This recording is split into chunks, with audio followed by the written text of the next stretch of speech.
সাল্লাল্লাহু আলাইহি ওয়াসাল্লামের জন্মদিন। আমরা এই বিশেষ দিনে আজকে মিলাদ মাহফিলের আয়োজনে জাতীয় পার্টির সর্বস্তরের নেতাকর্মীরা উপস্থিত আছেন।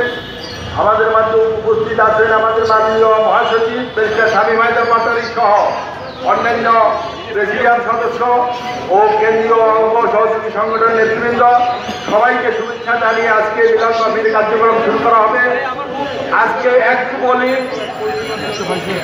নুরুল এই দল আমাদের অফিসে মসজিদ ভাঙছে। মসজিদে অনেক কোরআন গ্রন্থ থাকে, ধর্মীয় বই পুস্তক থাকে এবং আমাদের কোরআন আছে, ধর্মীয় ইয়ে আছে। আমি এই নিন্দা জানানোর কোনো ভাষা পাই না। ইনশাল্লাহ এর ব্যবস্থা স্বয়ং আল্লাহ পাকি করবে।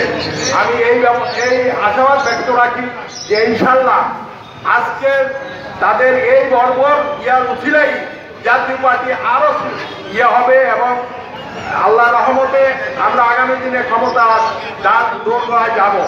আজকে তারা কেন আমাদের প্রতি অত্যাচার করছে আপনি বুঝতে হবে যে আগামী নির্বাচনে জাতীয় পার্টি একটা ফ্যাক্টর। জাতীয় পার্টি 1 নতুবা 2 নম্বরে চলে যাবে। এখন জামাত আর এই দুরা এগুলা তখন মাথা গরম হয়ে গেছে। অতএব আপনাদের বুঝতে হবে সারা বাংলাদেশে এই মত সৃষ্টিকারী জামাত আর এই মূল দলকে চিহ্নিত করতে হবে এবং তাদেরকে উপযুক্ত শাস্তি জবাব দিতে হবে। এই আশাবাদ ব্যক্ত করি আমি আমার বক্তব্য শেষ করছি। খোদা হাফেজ। জাতীয় পার্টি জিন্দাবাদ, জিএম কাদের জিন্দাবাদ।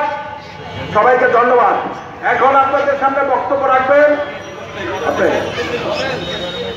আমাদের জাতীয় পার্টির অন্যতম প্রেসিডিয়াম সদস্য